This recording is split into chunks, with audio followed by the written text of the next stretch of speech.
నేను రూ. 3000 లాస్ అయ్యాను నా బిజినెస్‌లోని బ్రాండ్ స్టార్ట్ చేసింది.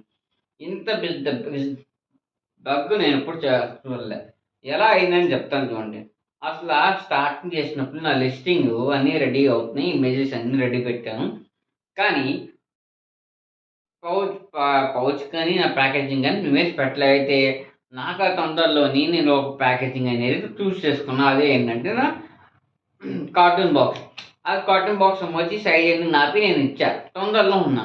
అయితే కార్టూన్ బాక్స్ ఇంకోటేమొచ్చి నా స్టిక్కర్స్, బ్రాండింగ్ స్టిక్కర్స్, ఇంకోటేమొచ్చి ఆ అప్పడాలు ప్యాక్ చేయడానికి ఒక కార్టూన్ రోల్ ఆర్డర్ చేశా. ఇంటికొచ్చిన తర్వాత ఆ కార్టూన్ బాక్స్ ఏమొచ్చి అన్‌ఫిట్ చాలా పెద్దయిపోయింది. చాలా లూజ్‌గా అయిపోయింది.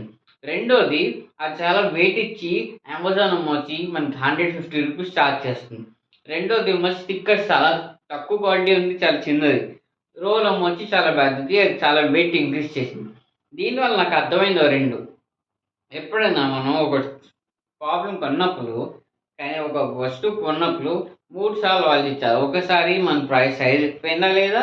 రెండోసారి కొన్నప్పుడు ఐడియా రావాలి. ఈ సైజ్ ఎంత? ఈ సైజ్ ఎంత? ఒకసారి మనం అర్థం చేసుకున్న తర్వాత మూడోసారి ఆర్డర్ చేయాలి. అప్పుడేమవుతుందంటే 90% నుంచి 80% లోపల మనకి ఇష్యూ అనేది తక్కువవుతుంది.